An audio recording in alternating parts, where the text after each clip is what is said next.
Hi, welcome to love talkies. Priya Sakhi season 2 episode number 76. Ashwath, Vikram Shivani, Akshara గురించి discuss చేస్తుంటే అప్పుడే అక్కడికి గన్తో వచ్చిన రాఖీ, ఇక్కడ నా వైఫ్ అక్షరని చంపాలని చూస్తుంది ఎవరు అని కోపంగా అడిగాడు. ఆ మాటతో విక్రమ్కి హార్ట్అటాక్ వచ్చినంత పనైతే అశ్వత్, శివాని షాక్ అయ్యి అతన్ని చూశారు. విక్రమ్ వెంటనే కోపంగా, ఏ యూ, ఏం మాట్లాడుతున్నావు నువ్వు, ఇడియట్ అని అన్నాడు. నేను మాట్లాడేది నిజం. అక్షర నా వైఫ్. చెప్పండి, నా వైఫ్ని ఇక్కడ చంపాలని చూసింది ఎవరు అని అడిగాడు రాఖీ. ఇంకొకసారి ఆ మాట అన్నావంటే చంపేస్తాను అన్నాడు విక్రమ్. అసలు నువ్వెవరు? అక్షర గురించి నేను మాట్లాడుతుంటే నీకెందుకు అంత కోపం వస్తుంది అని అడిగాడు రాఖీ. ఎక్స్ట్రాలు మాట్లాడకు. ఆల్రెడీ నేను తన హస్బెండ్ అని అక్షర నీకు చెప్పింది కదా. అండ్ నాకు నీ ప్రతి మూమెంట్ తెలుసు, నువ్వు ఎవరో కూడా తెలుసు. సో ఎక్స్ట్రాలు చేయకుండా ఇక్కడి నుంచి వెళ్ళిపో అని అన్నాడు విక్రమ్. నేను ఎవరనుకుంటున్నావో నాకు తెలీదు. నేనైతే రాఖీ, రాకేష్, హస్బెండ్ ఆఫ్ అక్షర అని మళ్ళీ అంటూ ఉండగానే వెంటనే అతని తల దగ్గర గన్ పెట్టిన విక్రమ్, ఇంకొకసారి ఆ మాట మాట్లాడితే నీ పుచ్చ పగిలిపోతుంది అని అన్నాడు. అప్పటికే హడావుడిగా వాళ్ళ దగ్గరికి వచ్చాడు అశ్వత్. నువ్వు నన్ను ఏం చేసినా సరే నేను చెప్పేది నిజం. అక్షర నా భార్య. ఎవరు నమ్మినా నమ్మకపోయినా ఇదే నిజం అని అన్నాడు రాఖీ. యూ బాస్టర్డ్, నిన్నిలా కాదు అంటూ వెంటనే గన్ పేల్చబోయాడు విక్రమ్. వెంటనే అతన్ని ఆపిన అశ్వత్, విక్రమ్ కాస్త సెన్స్ వాడు అని సీరియస్గా అన్నాడు. ఇంతలో రాఖీ, బ్రో నీకు పెద్దగా క్లారిటీ లేదనుకుంటా, అక్షర అని అంటున్న రాఖీ మాటలు కడ్డొస్తూ, ఏంటి నాకేం క్లారిటీ లేదు అంటూ రాఖీ గొంతు పట్టుకొని అడిగాడు విక్రమ్. అక్షర నీ వైఫ్ కాదు, తను నీ కాంట్రాక్ట్ వైఫ్, నాకు అసలైన వైఫ్ అంటూ తన పాకెట్లో నుండి మొబైల్ తీసి ఒక మ్యారేజ్ సర్టిఫికెట్ను విక్రమ్కి చూపించాడు రాఖీ. అది చూసిన విక్రమ్ నుదురు చెట్లించి, ₹1,00,000 పడేస్తే ఇట్లాంటివి నేను 10 తీసుకురాగలను అని అన్నాడు. ఆ మాటతో నవ్వుతూ తన మొబైల్ మళ్ళీ స్క్రోల్ చేశాడు రాఖీ. అప్పటికి ఇంకా రాఖీ గొంతు మీద విక్రమ్ చెయ్యి అలాగే ఉంది. ఎప్పుడైతే అతను ఫోన్ స్క్రోల్ చేశాడో అందులో అక్షరకు అతి దగ్గరగా ఆమెను వెనుక నుంచి హగ్ చేసుకుని ఉన్న రాఖీ కనిపించాడు. అది చూసిన విక్రమ్లో కోపం అధికమవుతుంటే రాఖీ మడికి ఉన్న అతని చెయ్యి ఇంకా బిగుసుకుపోయింది. విక్రమ్, వాడు చస్తాడు అన్నాడు అశ్వత్. ఇప్పుడు అడ్డొస్తే నిన్ను కూడా చంపుతాను అని ఆవేశంగా అన్నాడు విక్రమ్. వాడేదో నిన్ను ఇరిటేట్ చేయడానికి వాగుతున్నాడు, వాడిని వదిలే అన్నాడు అశ్వత్. ఏం మాట్లాడుతున్నావు నువ్వు? వాడు నా వైఫ్ గురించి మాట్లాడుతున్నాడు, పైగా ఈ పిక్స్ చూపిస్తున్నాడు. పక్కాగా ప్లాన్ చేసి డ్రామా ప్లే చేస్తున్నాడు. కానీ ఇవన్నీ నేను నమ్మను అని అన్నాడు విక్రమ్. ఆ మాటతో రాఖీ చిన్నగా నవ్వుతూ, ఈ పిక్స్ చూసి నమ్మకపోతే తన బాడీ మెజర్మెంట్స్, బాడీలో ఉన్న బర్త్ మార్క్స్ అన్నీ చెబుతాను, అప్పటికైనా నమ్ముతావా అని అడిగాడు రాఖీ. అంతే, అతన్ని లాగిపెట్టి కొట్టేశాడు విక్రమ్. ఆ దెబ్బకు రాఖీ వెంటనే కింద పడ్డాడు. అతని షర్ట్ పట్టుకొని పైకి లేపిన విక్రమ్, ఏం మాట్లాడుతున్నావురా నువ్వు? ఇంకొక మాట మాట్లాడితే నా చేతిలో నీకు ఇదే ఆఖరి రోజు అవుతుంది అని అన్నాడు. చూడు, నువ్వు నన్ను కొట్టినా సరే నేను చెప్పేది నిజం. నాకు అక్షరకి పెళ్ళయి 5 సంవత్సరాలైంది. పెళ్ళైన సంవత్సరం తర్వాత ఒక యాక్సిడెంట్లో అక్షర నేను వేరైపోయాం. అక్షర చనిపోయిందని నేను అనుకున్నాను, కానీ తను నాకు అనుకోకుండా ఈ కాలేజీలో మళ్ళీ కనిపించింది అని అన్నాడు రాఖీ. ఆ మాటతో విక్రమ్ నుదురు చిట్లించగా, తనే నీ వైఫ్ అని నువ్వెలా చెప్పగలవు అని అడిగాడు అశ్వత్. సంవత్సరం పాటు కాపురం చేశాను. నా భార్య ఎలా ఉంటుందో, ఎలా బిహేవ్ చేస్తుందో నాకు ఆ మాత్రం తెలీదా అని అడిగాడు రాఖీ. అశ్వత్, అతనితో మాట్లాంటి, వాడు మాట్లాడేది అబద్ధం. అసలు వీడు రాకేష్ కాదు, వరుణ్ అని అన్నాడు విక్రమ్. ఆ మాట వినగానే, వాట్, వరుణా? అతనెవరు అని అశ్వత్, రాఖీ ఇద్దరూ ఒకేసారి ఆశ్చర్యపోతూ అన్నారు. రేయ్, నువ్వు ఎక్స్ట్రా లాప్రా. నువ్వు వరుణ్ అని నాకు తెలుసు. ఇంకా అక్షర్ని ఇబ్బంది పెట్టాలని చూస్తున్నావు కదా, అదే నీ మోటివ్ అయితే నువ్వు ఇక బ్రతకవు అని వెంటనే గన్ మళ్ళీ అతని తలకు పెట్టి ట్రిగ్గర్ నొక్కబోయాడు విక్రమ్. ఇంతలో, మిస్టర్ విక్రమ్ అంటూ గంభీరంగా పోలీసుల వాయిస్ వినిపించింది. దాంతో అటుగా చూశాడు విక్రమ్. అక్కడి నుండి పోలీసులు లోపలికి వస్తూ కనిపించారు. వెంటనే కోపంగా రాఖీ వైపు చూశాడు విక్రమ్. రాఖీ నవ్వుతూ, నువ్వెంత పెద్ద బిజినెస్ మ్యాన్వి కాబట్టి నీ పవర్ ఏంటో నాకు తెలుసు. నన్ను ఇప్పటికిప్పుడే ఇక్కడే చంపేసి అసలేమీ తెలియనట్లు, నేననేవాడిని అసలు భూమి మీద కూడా లేనట్లు ఎవ్వరికీ తెలియకుండా చేయగలవు. అందుకే నా జాగ్రత్తలో నేనున్నాను. పోలీసులకి ముందుగానే ఇన్ఫార్మ్ చేసి రప్పించాను. చూడు, ఎప్పటికైనా అక్షరకి గతం గుర్తొస్తుంది. తనకి గతం గుర్తొస్తే తను నా దగ్గరకు వస్తుంది. కాబట్టి తన మీద హోప్స్ వదిలేసుకో అని పోలీసుల వైపు చూసి థ్యాంక్ యూ సార్ అని చెప్పి అక్కడి నుంచి వెళ్ళిపోయాడు రాఖీ. వెళుతున్న అతన్ని కోపంగా చూసి పిడికిలు బిగిస్తూ అంతలోనే ఎదురుగా ఉన్న అశ్వత్ వైపు చూసి, మిస్టర్ అశ్వత్, నీ వల్లే వాడు ఈరోజు తప్పించుకున్నాడు. ఎందుకు వాడిని చంపనివ్వకుండా ఆపావు? వాడికి నీకేదైనా రిలేషన్ ఉందా అని అడిగాడు విక్రమ్. ఆ మాటతో అశ్వత్ నవ్వుతూ, ఇంతకు ముందు వరకు లేదు, ఇప్పటి నుండి ఉంది. నీ ఎనిమీస్ లిస్ట్లో వాడు ఉన్నాడు కదా. నీ ఎనిమీస్ అందరూ నాకు ఫ్రెండ్సే. సో ఈరోజు నుంచి ఆ రాఖీ నా ఫ్రెండ్ అన్నాడు అశ్వత్. యూ అని కోపంగా ఏదో అనబోయాడు విక్రమ్. ఇంతలో పోలీసులు ముందుకు వచ్చి, ఇక్కడేం జరుగుతుంది మిస్టర్ విక్రమ్? మీరు ఆ అమ్మాయిని ఎందుకు కిడ్నాప్ చేశారు? ఆ రాఖీ అనే వ్యక్తిని ఎందుకు బెదిరిస్తున్నారు అని అడిగారు. అవన్నీ చెప్పడం కుదరదు. బట్ ఇక్కడ ఎలాంటి వైలెన్స్ జరగలేదు కాబట్టి మీ ఇంటర్ఫీరెన్స్ అవసరం లేదు అని అన్నాడు విక్రమ్. హలో మిస్టర్, ఇది ఇండియా కాదు. నువ్వు చెప్పేది విని తలూపుతూ కాప్స్ వెళ్ళిపోరు. యూనిట్ టు గివ్ ఎక్స్ప్లెనేషన్ అని నవ్వుతూ అన్నాడు విశ్వత్. ఓ, అయితే నేను చెప్తే వినకపోతే నువ్వు చెప్పు కూల్గా అన్నాడు విక్రమ్. ఆ మాటతో కనుచివరల నుండి ఒక లుక్ ఇచ్చి ఆ తర్వాత పోలీసుల వైపు చూసి, I will talk with DSP, you can go అన్నాడు అశ్వత్. దాంతో పోలీసులు అక్కడి నుంచి వెళ్ళిపోయారు. ఇదంతా జరుగుతూ ఉండగానే తన కట్లను విప్పుకున్న శివాని హడావుడిగా అశ్వత్ దగ్గరకొచ్చి అతని ఎదురుగా నుంచొని అతన్నే సూటిగా చూస్తోంది. అప్పుడు ఆమెను చూసిన అశ్వత్ నవ్వుతూ, హే బేబీ, ఎలా ఉంది నా సర్ప్రైజ్ అని అన్నాడు. దాంతో చేతికున్న బ్యాంగిల్ని వెనక్కి నెట్టుకున్న శివాని అశ్వత్ని ఒక్కసారిగా లాగిపెట్టి చెంపపై కొట్టింది. ఆ దెబ్బకు ఒక రౌండ్ తిరిగి మళ్ళీ శివాని ముందు నుంచున్నాడు అశ్వత్. అది చూసి అంత విసుగులో ఉన్న విక్రమ్ కూడా చిన్న స్మైల్ ఇచ్చాడు. ఏయ్, నీకేమైనా పిచ్చా? నన్ను కొడుతున్నావేంటి అని అన్నాడు అశ్వత్. కొట్టాలా చంపాలా? కాళ్ళు లేనివాడిలా ఆ వీల్ చైర్లో ఉండి నన్ను ఎంత టార్చర్ చేశావు? దర్జాగా చైర్లో కూర్చొని నాతో ఐలాండ్ మొత్తం తిప్పించుకున్నావు. నాకు అప్పటికి డౌట్ కొడుతూనే ఉంది.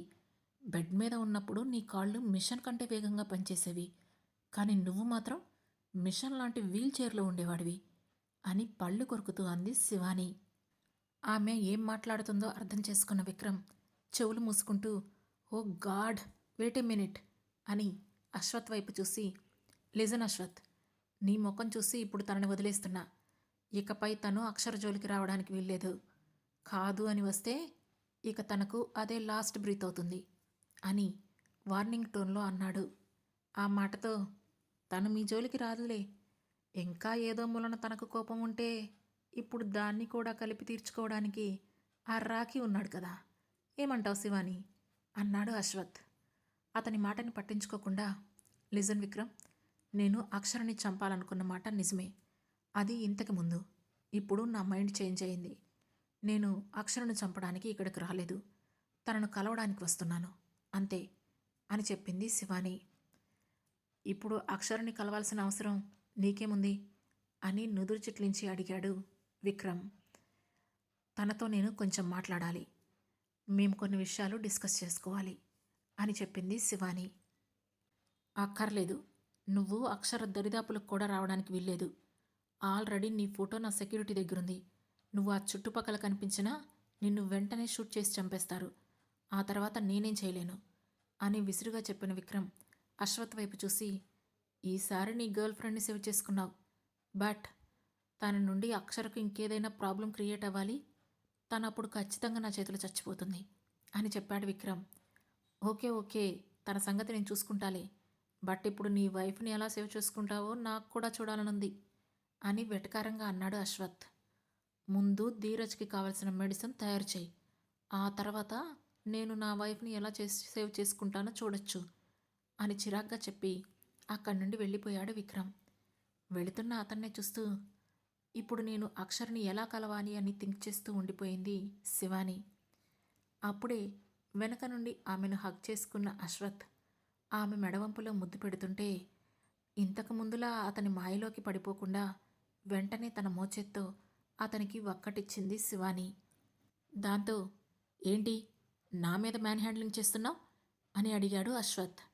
దాంతో అతని వైపు తిరిగి ఆ రోజు క్రూజ్లో నుండి నన్ను వదిలేసి ఎక్కడికి వెళ్ళిపోయావు? ఒక్క మాట కూడా చెప్పకుండా వెళ్ళిపోతే ఏమనుకోవాలి? నువ్వు ఎక్కడికి వెళ్ళావో ఏమైపోయావో తెలీదు. కానీ సడన్గా 1 మంత్ తర్వాత కాల్ చేసి బాంబే రమ్మన్నావు.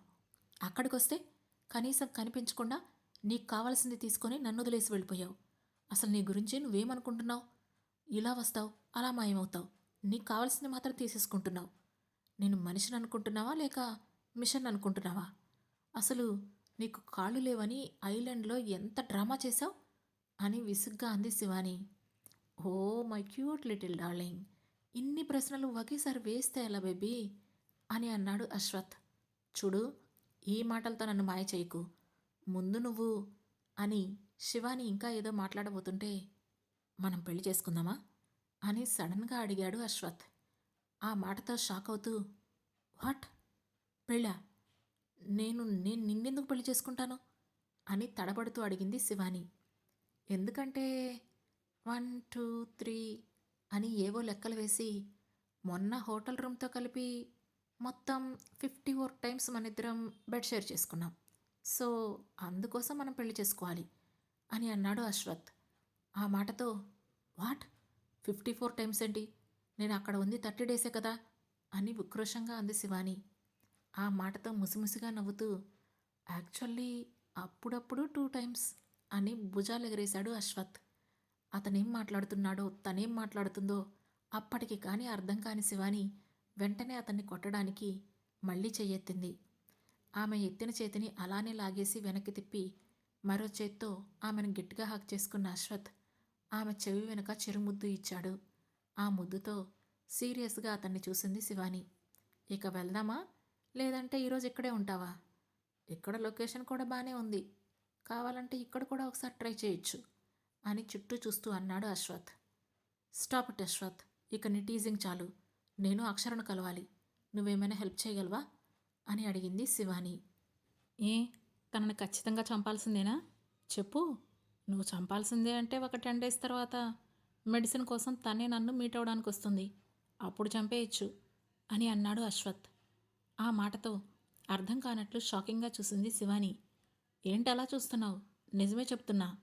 తనను చంపటానికి గన్స్ వెపన్స్ అవసరం లేదు. నా దగ్గరికి వచ్చినప్పుడు ఒక చిన్న ఇంజెక్షన్ ఇచ్చేస్తాను, తానే చచ్చిపోతుంది అని చెప్పాడు అశ్వత్. ఆ మాటతో అతని వైపు తిరిగి ఏంటి, అక్షర్ని చంపేస్తావా? Are you mad? అక్షర్కి ఏమైనా అయితే నేను నిన్ను చంపేస్తాను అంది శివాని. అది విని నుదురు చిట్లిస్తూ ఏంటి, నువ్వేనా ఇలా మాట్లాడేది? అక్షరని చంపాలనుకుంది నువ్వే కదా, ఇప్పుడు నేను చంపేస్తానంటే రివర్స్ అవుతున్నావేంటి అని అడిగాడు అశ్వత్. అదంతా నీకు నేను చెప్పాల్సిన అవసరం లేదు అంటూ అక్కడి నుంచి ముందుకు కదిలింది శివాని. బయటకు వెళ్ళిన ఆమె వెనక్కి వెళ్ళిన అశ్వత్ ఆమె రోడ్డు మీద నుంచి నడుచుకుంటూ వెళ్తుంటే తన కార్ స్టార్ట్ చేసుకొని ఆమె పక్కనే కారును డ్రైవ్ చేస్తూ కారెక్కు అని అన్నాడు. ఎక్కను అని టెక్కు చూపించింది శివాని. దాంతో ఒక్కసారిగా ఆమె నడుము పట్టుకొని లాక్కి ఒళ్ళో పెట్టేసుకొని కార్ స్పీడ్ పెంచేశాడు అశ్వత్. నన్నొదులు, నేను అక్షర దగ్గరికి వెళ్ళాలి అని గింజుకుంది శివాని. ఇక్కడ నన్ను పెట్టుకొని అక్షరాన్ని కలవరిస్తావేంటి? ఇలా చేస్తే నిజంగానే నాకు అక్షరాన్ని చంపాలనిపిస్తుంది అని అన్నాడు అశ్వత్. ఇంకొకసారి ఇలా మాట్లాడితే నా చేతులు నిజంగా చస్తావు అంది శివాని. నిజంగానా? అయితే ఒకసారి ట్రై చేద్దామా? ఎవరిని హా అని నవ్వుతూ అన్నాడు అశ్వత్. దాంతో టక్కున అతని వడిలో నుంచి లేచి పక్కన సీట్లో కూర్చుంది శివాని. అప్పుడు అశ్వత్, చూడు శివాని, నేను సీరియస్గానే చెప్తున్నా. ఆల్రెడీ విక్రమ్ నీకు వార్న్ చేశాడు. నువ్వు అక్షర దరిదాపుల్లో కనిపిస్తే అతని సెక్యూరిటీ నిన్ను షూట్ చేయడం ఖాయం. సో 10 డేస్ వెయిట్ చేయి. అక్షర, విక్రమ్ ఫ్రెండ్ ధీరజ్ ఇద్దరు నా దగ్గరికి వస్తారు. అప్పుడు నువ్వు తనని మీట్ అవ్వచ్చు అని చెప్పాడు అశ్వత్. వాళ్ళిద్దరూ నీ దగ్గరికి ఎందుకు వస్తారు అని అనుమానంగా అడిగింది శివాని. అదంతా నీకు అనవసరం, బట్ జస్ట్ 10 డేస్ వెయిట్ చేయి. అప్పటి వరకు నువ్వు నాతోనే ఉండు అని అన్నాడు అశ్వత్. నేనెందుకు నీతో ఉంటాను? నేను ఇండియా వెళ్ళిపోతాను. వాళ్ళు ఏ డేట్లో వస్తారో చెప్పు, అప్పుడొస్తాను అని చెప్పింది శివాని. ఓ, అంత ఈజీగా వదిలేస్తానా నిన్ను అని మనసులోనే నవ్వుకున్న అశ్వత్ సైలెంట్గా కార్ డ్రైవ్ చేస్తూ ఉండిపోయాడు. అప్పటికే జరిగిన గొడవల వలన అలసిపోయిన శివాని కాసేపటికి మెల్లగా నిద్రలోకి జారుకుంది. మరోవైపు కోపంగా ఇంటికి వచ్చాడు విక్రమ్. అప్పటికే అతని కోసం రకరకాల వంటలు రెడీ చేసిన అక్షర విక్రమ్ బర్త్డే పార్టీ కనుక స్పెషల్గా రెడీ అవ్వాలి అనుకుంది. అందుకే ఫ్రెష్ అయి వచ్చి వార్డ్రోబ్లో ఏదైనా మంచి శారీ కట్టుకుందామని వెతుకుతూ ఉంది. ఇంతలో ఆ రూమ్ డోర్ తోసుకుంటూ లోపలికి వచ్చాడు విక్రమ్. దాంతో సడన్గా వచ్చిన అతన్ని చూసి షాక్ అవుతూనే వెనక్కి తిరిగి విక్రమ్ వైపు చూసింది అక్షర. బాత్రూబ్తో ఉన్న ఆమెను చూసిన విక్రమ్ ఆమెను అడగాలి అనుకున్న విషయాలన్నీ మర్చిపోయి ఫ్రీజ్ అయిపోయి అలానే నుంచుండిపోయాడు. అతని చూపుల తాకిడికి అక్షర నిలువెల్లా సిగ్గుతో ముడుచుకుపోయింది. వెంటనే కబోర్డ్లో ఉన్న ఒక చీర తీసుకొని చుట్టూ కప్పుకుంది అక్షర. ఆ చర్యతో వెంటనే ఈ లోకంలోకి వచ్చిన విక్రమ్ ఒక్కసారిగా తల విదిలించాడు. ఇంతలో అక్షర, ఏమైంది విక్రమ్, ఎంతకంత హడావుడిగా లోపలికి వచ్చావు అని అడిగింది. వెంటనే ఆమె వైపు తిరిగి ఆమెను గట్టిగా హగ్ చేసుకున్నాడు విక్రమ్. అతను ఏం మాట్లాడకుండా అలా ఎందుకు హగ్ చేసుకున్నాడో అర్థం కాని అక్షర అతని భుజంపై చిన్నగా తడుతూ, ఏమైంది విక్రమ్ అని చాలా కూల్గా అడిగింది. విక్రమ్ ఏం మాట్లాడకుండా అలాగే ఉండిపోయాడు. అతను అక్షరని పెళ్లి చేసుకున్న రోజు అతని మనసులో ఆమె స్థానం వేరు. కాబట్టి ఆమె మరొకరిని ప్రేమించింది అని తెలిసినా కూడా తనకేం కాదన్నట్లు ఊరుకున్నాడు. కానీ ఈరోజు అలా కాదు. ఆమెను ఇష్టపడుతున్నాడు. ఇన్ఫ్యాక్ట్ ప్రేమిస్తున్నాడని అతనికి క్లారిటీ వచ్చింది. అందుకే ఈరోజు రాఖీ వచ్చి అక్షర తన భార్య అని చెప్పినప్పుడు అంత కోపం వచ్చింది. దీనికి కారణం తనకు అక్షరపై ఉన్న ప్రేమే అని అతనికి అర్థమైంది. అక్షర ఎట్టి పరిస్థితుల్లోనూ తనకు దూరం కాకూడదని అతను అనుకుంటున్నాడు. అలా ఆమె దూరం అవ్వకుండా ఉండడానికి అతను ఏమైనా చేయడానికి రెడీగా ఉన్నాడు. కానీ ఏదో భయం, నిస్సహాయత అతన్ని ఉక్కిరిబిక్కిరి చేస్తున్నాయి. విక్రమ్ ఏం మాట్లాడకపోయేసరికి సైలెంట్గా అతన్ని హక్ చేసుకున్న అక్షర స్పీడ్గా కొట్టుకుంటున్న అతని గుండె వేగాన్ని అంచనా వేస్తూ అతన్ని కంట్రోల్ చేయడానికి ట్రై చేస్తుంది. అతని హగ్లో ఆమెకు వేల భావాలు చుట్టుముడుతున్నాయి. కాసేపటికి తేరుకున్న విక్రమ్ మెల్లిగా ఆమెను వదులుతుంటే అక్షరకి అతన్ని వదులుకోవాలని అనిపించటం లేదు. కానీ తప్పదు కనుక అతనికి దూరం జరిగి, ఏమైంది విక్రమ్ అని మళ్ళీ అడిగింది. నథింగ్ అక్షర, నేను అర్జెంటుగా ఇండియా వెళ్ళాలి. బట్ నేను వచ్చే వరకు నువ్వు ఎలా ఉంటావోనని చిన్న టెన్షన్గా కూడా ఉంది. నువ్వు నాతో వచ్చేస్తావా అని అడిగాడు విక్రమ్. అదేంటి, మీరు కూడా టెన్షన్ పడతారా విక్రమ్ అని చిన్న స్మైల్ ఇచ్చింది అక్షర. అలా కాదు, నువ్వు ఒక్కదానివి భయపడతావేమోనని అని అంటున్న అతని మాటలకు అడ్డొస్తూ, ఏమైంది విక్రమ్, మీకు స్ట్రేంజ్గా బిహేవ్ చేస్తున్నారేంటి అని అడిగింది అక్షర. నిజానికి విక్రమ్కి ఆమె మీదున్న ఫీలింగ్ను ఎలా చెప్పాలో అర్థం కావడం లేదు. దాంతో ఇంతలో ఏదో సడన్గా స్ట్రైక్ అయినట్లు, వెయిట్ విక్రమ్, మీరు మళ్ళీ ఇక్కడికి వస్తారా, అంటే నాతోనే ఉంటారా ఏంటి అని ఆశ్చర్యంగా అడిగింది అక్షర. యా, ఇకపై నేను ఇక్కడే నీతోనే ఉంటాను అని చెప్పాడు విక్రమ్. వాట్, మీరు చెప్పేది నిజమా అని అడిగింది అక్షర. ఆమె ముఖంలో వద్దు అనుకున్నా కూడా హ్యాపీనెస్ బయటికి కనిపిస్తోంది. అవును అన్నట్లు తల ఊపిన విక్రమ్, నేను నిన్నొకటి అడుగుతాను, చెప్తావా అన్నాడు. మీరు ఎప్పటినుంచి నాలా పర్మిషన్ అడగడం మొదలుపెట్టారు అని నవ్వుతూ అడిగింది అక్షర. ఆ మాటతో చిన్నగా స్మైల్ ఇచ్చి, అక్షర, నీకెప్పుడైనా ఏదైనా యాక్సిడెంట్ జరిగిందా అని అడిగాడు.